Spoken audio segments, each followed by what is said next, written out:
السلام عليكم ورحمة الله وبركاته. النهاردة هنتكلم عن محصول بيعتبر من أهم المحاصيل الزراعية في مصر، ويمكن كان هو المحصول الأشهر في التاريخ المصري، ألا وهو القطن المصري. القطن المصري بيعتبر من أهم المحاصيل اللي كان مصدر للعملة الأجنبية في مصر في القرن ال19 ولحد منتصف القرن ال20. زي ما احنا شايفين اهوت، دي اشجار القطن. القطن من المحاصيل الصيفية اللي بتزرع خلال اشهر فبراير ومارس وابريل، ومدته في الارض 5 شهور. يعني بيتم حصاده من اول شهر سبتمبر واكتوبر، خلال شهري سبتمبر واكتوبر. في بعض العروات بتبقى بتتاخر، بيتم جنيها في شهر نوفمبر. زي ما احنا شايفين دي اللوزه خلاص بتاعه القطن. تمام. هقول لكم دلوقتي القطن طبعا يعتبر من المحاصيل التاريخيه واللي لها دور كبير في الاقتصاد المصري، خاصة زي ما قلت لكم في القرن ال19 والقرن ال20.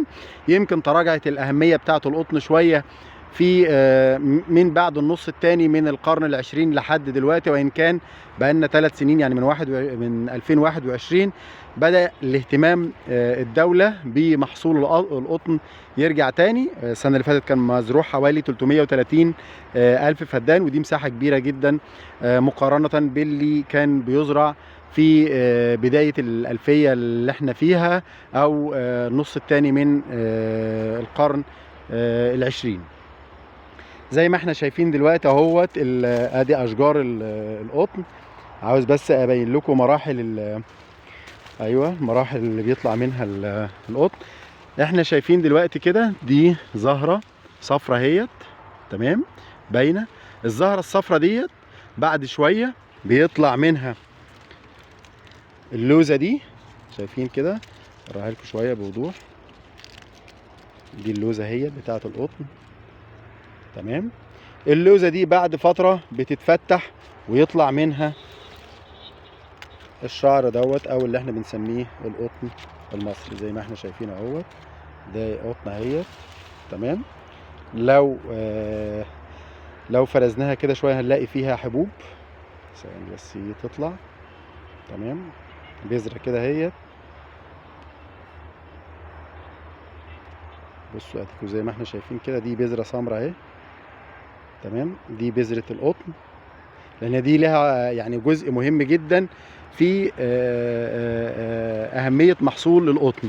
القطن زي ما احنا عارفين انه بيقوم عليه العديد من الصناعات، يأتي في مقدمتها احنا بناخد طبعا الشعر دوت وبيخش المغازل، ويبدأ يتم غزله ونسيجه، فبتقوم عليه واحدة من أهم وأعرق الصناعات المصرية، اللي هي صناعة الغزل والنسيج. صناعة الغزل والنسيج. كمان البذرة اللي أنا وريتها لحضراتكم دي، يعني البذرة اللي هي السمراء اللي بتبقى في قلب اهيت، اللي هي في قلب شعرة القطن دي، البذرة دي بيقوم عليها برضو صناعات اللي هي صناعة الزيوت. البذر ده بيتاخد ويتعصر ويطلع منه زيت، بيسمى زيت بذرة القطن، وده برضو من أهم الزيوت الموجودة، كانت مصر مشهورة بيه. القطن من المحاصيل الاقتصادية المهمة، زي ما كنت بقول لحضراتكم من شوية، انه كان بيعتبر هو عصب الاقتصاد المصري خلال القرن ال19 ولحد يمكن منتصف القرن ال20، واللي قامت عليه واحدة من أهم ويعني وأقدم الصناعات المصرية، هي صناعة الغزل والنسيج، اللي بنأمل احنا كمان دلوقتي إن الدولة يعني توليها الاهتمام علشان مصر ترجع مرة تانية واحدة من قلاع صناعة الغزل والنسيج في العالم. يمكن القطن مصر كانت مشهورة بنوع من أهم أنواع القطن، اللي هو القطن طويل التيلة. ولو حد فيكم نزل في المتاجر بتاعة أوروبا معروف يعني ايه انك تلبس ملابس مصنعة من القطن طويل التيلة او القطن المصري. تمام. طبعا بتعتبر انجلترا وفرنسا والمانيا من اهم الدول المستورده للقطن المصري، خاصه انجلترا اللي بتاتي في مقدمه الدول او على راس الدول اللي بتستورد كميات كبيره من القطن المصري.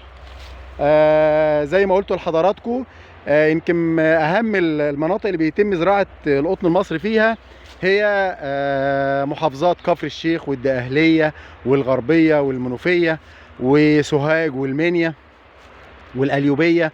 دي يمكن اهم المحافظات اللي بتنتشر فيها صناعه او زراعه القطن المصري. القطن بسم الله ما شاء الله السنه دي المحصول كويس زي ما احنا شايفين، بسم الله ما شاء الله. كميات المنتجه ان شاء الله بنأمل ان هي يتم تحديد اسعار ملائمه ليها، علشان يمكن من اهم الحاجات اللي بتساعد على عودة القطن كمحصول استراتيجي او محصول رئيسي في مصر هي سياسات التسعير اللي الدولة بدأت يعني تبص لها بعين الاعتبار، وكانت من ضمن الحاجات اللي شجعت اخواننا الفلاحين ان هم يتوسعوا او يعيدوا تاني زراعة القطن بمساحات كبيرة في الموسم اللي فات.